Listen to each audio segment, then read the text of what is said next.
You think you can just accuse me of cheating while I was away on business and demand a divorce? My husband, Jackson, bellowed through the phone. It should have been a jolting moment, but I knew better. This was just his attempt at stirring up drama. I already sold it. And you know what? I could practically feel his emotions quivering on the other end. Did he honestly believe I wouldn't see through his little charade? His naivety was almost comical. As his accusations continued to ricochet off my resolve, I found myself teetering between anger and amusement. Yet, amidst it all, a sense of empowerment began to emerge. This wasn't just a spat. This was a turning point. This was the moment I decided to take control. I chuckled inwardly at his feeble attempt to manipulate me. And then, as if the universe had aligned, a realization dawned on me. It was my turn to play. I'm Olivia, a 28-year-old working mom. Though I've held a steady job at a college store since I graduated from junior college at 20, Jackson's career trajectory has been less than stable. He's 2 years older, but when we first met 3 years ago, he was bouncing between jobs or sometimes doing nothing at all.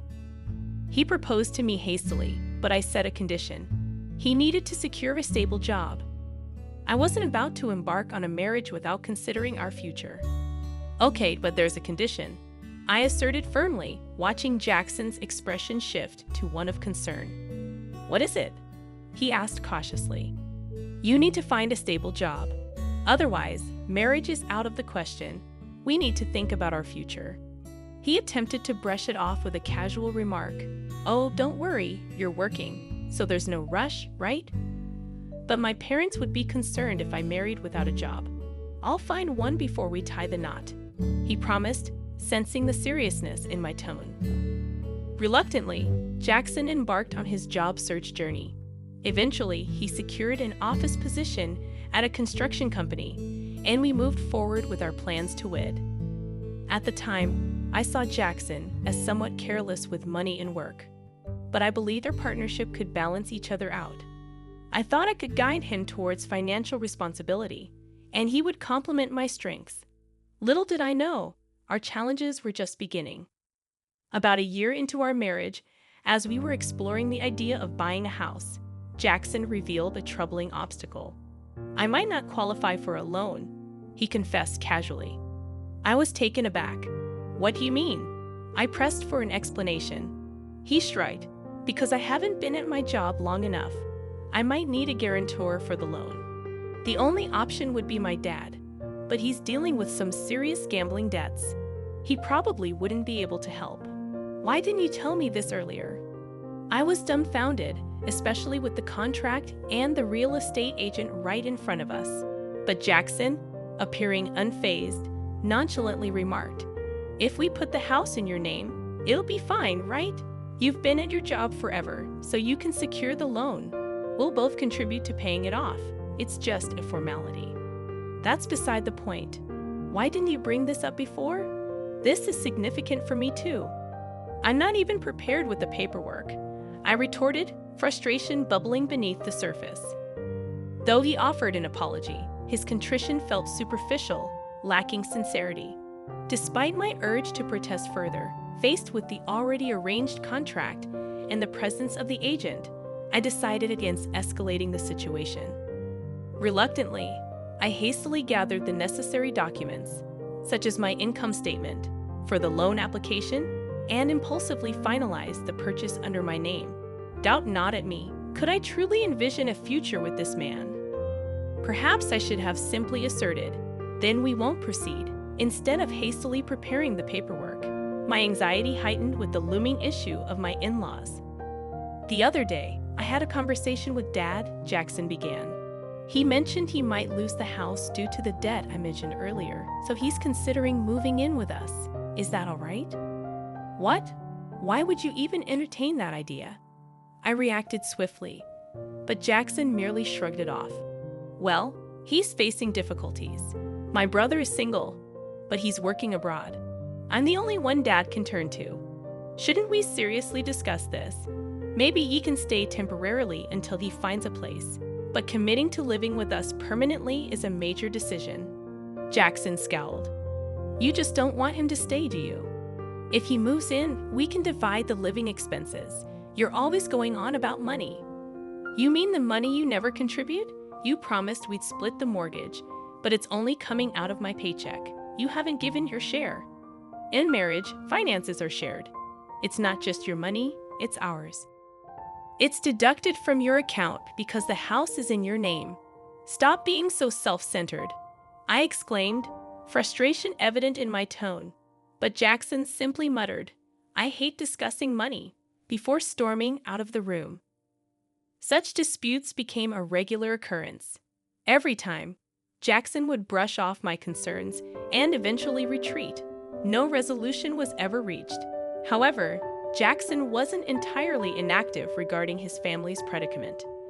As part of his role in construction site administration, he frequently dealt with real estate contracts. He often consulted a specific agency on how to secure the best price for selling his family's home and the necessary procedures involved. I overheard these discussions repeatedly, finding solace in the fact that I wasn't alone in contemplating this matter. Yet the prospect of my in-laws moving in with us post-sale, as if it were a foregone conclusion, continued to unsettle me. Jackson began attending meetings with real estate agents and my in-laws without involving me, and he started spending more weekends away from home. Eventually, he embarked on a lengthy business trip lasting several months, necessitated by the distance of the construction site he was overseeing. It wasn't apparent to me then that the seeds of our power struggle had already been sown. A few days after Jackson departed for his trip, I decided to treat myself to tea after a shopping excursion. Hello, the man who greeted me seemed familiar. Memories flooded back, recalling him as someone Jackson had once brought home. He worked at a real estate company, a young employee named Samuel, according to Jackson. Samuel had been with the company for less than a year. Ah, yes, I remember you.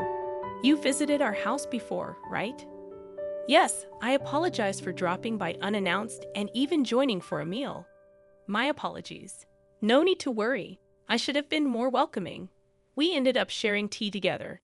Samuel was affable and appeared more level-headed than Jackson, despite his youth. As we conversed over tea, we found common ground and eventually bid each other farewell.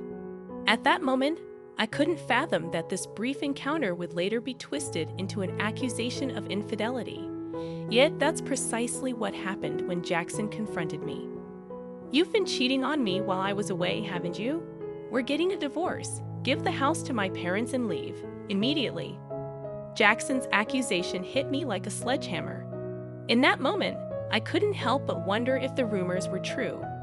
Jackson had evidently been spreading falsehoods, fabricating a narrative of my infidelity to justify his desire for divorce.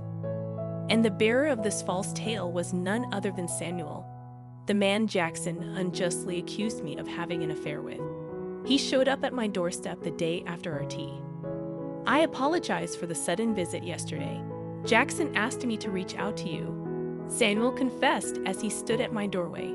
Shock and confusion washed over me, but I invited him inside, eager to hear his story. What he revealed left me stunned. Jackson had orchestrated a plan to frame me for infidelity, all in a bid to secure a divorce. Samuel was roped into fabricating evidence to support this scheme. There were two motives driving Jackson's deceitful agenda.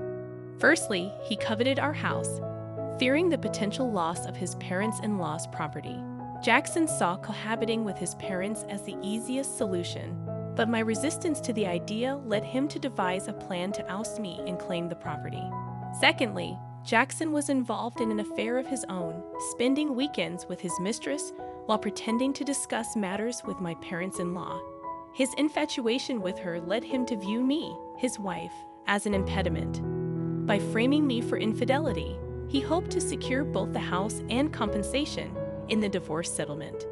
Despite my perception of Jackson's lack of astuteness, his cunning nature in orchestrating such a devious plan was truly despicable. As I muttered my disdain, Samuel offered his apologies. However, I had no intention of aiding Jackson in his malicious scheme. I feigned cooperation, all the while plotting to turn the tables on him. Samuel, Leveraging his expertise in real estate, offered various suggestions. Eventually, he proposed a daring move. You should sell the house while Jackson is away on his trip. And so, when Jackson returned, bewildered by the news of the sale, I delivered the final blow. I know everything, Jackson. Samuel recorded everything, including your attempt to frame me for cheating with him. If we proceed with divorce, I can claim alimony and take you to court, I declared, relishing the shock that registered on Jackson's face. Why? Why? He stammered, but I wasn't finished. I had one last card to play. You might not have realized, but Samuel isn't just any new employee. He's the son of the company's CEO. I emphasized, incredulous at Jackson's obliviousness. Didn't you notice Samuel shares the same last name as the CEO? How did that escape your notice? I pressed, my frustration mounting. Well, Samuel's last name isn't exactly uncommon, Jackson attempted to rationalize. Are you serious right now? I couldn't believe his lack of awareness. Yes, I'm serious, Jackson replied, his shock palpable. The realization dawned on him slowly. Samuel's company was one of Jackson's most crucial clients, and they had played a significant role in handling his family's property matters. If news of this deceit reached the CEO, Jackson would undoubtedly find himself in hot water. In fact, Samuel had likely already reported the situation. Look, fine, I'll check it out. But if you're lying, I'll figure it out. Jackson relented before abruptly ending the call. It didn't take long for him to realize the gravity of his actions.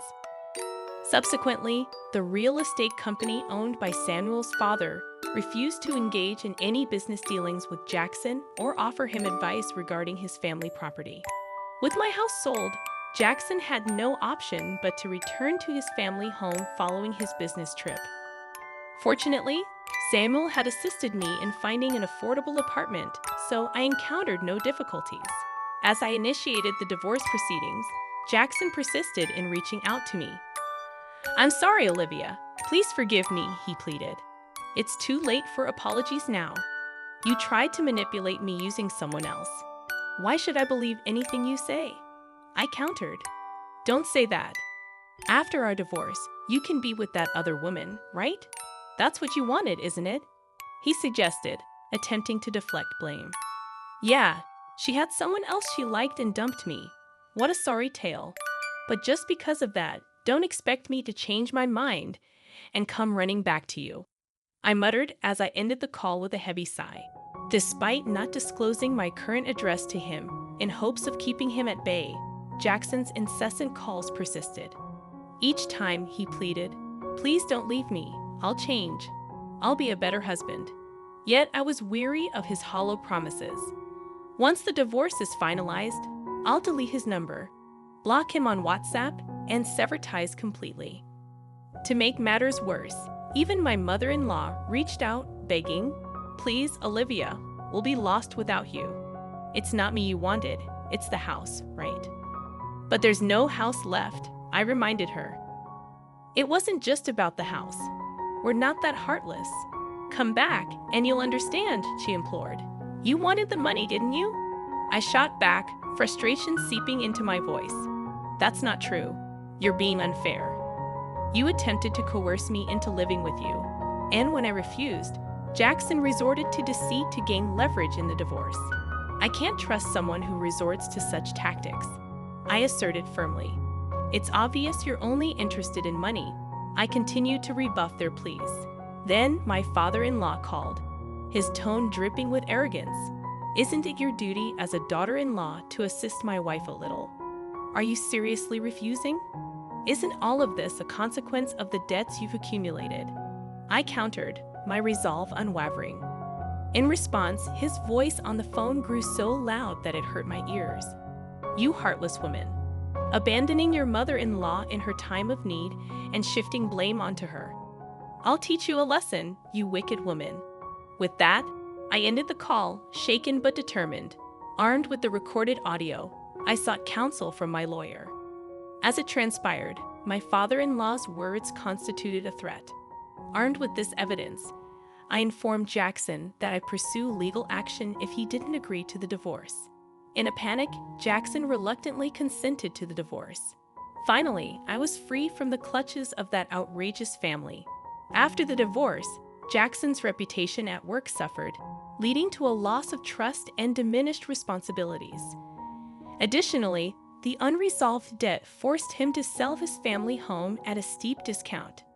Now, he resides in a modest apartment with his parents, grappling with a reduced salary and the burden of supporting his family. To compound his challenges, he is obligated to pay me alimony.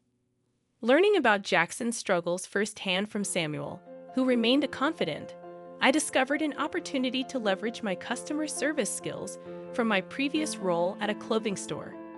Samuel, now working in the HR department of a real estate company, recommended me for a position that required strong communication abilities.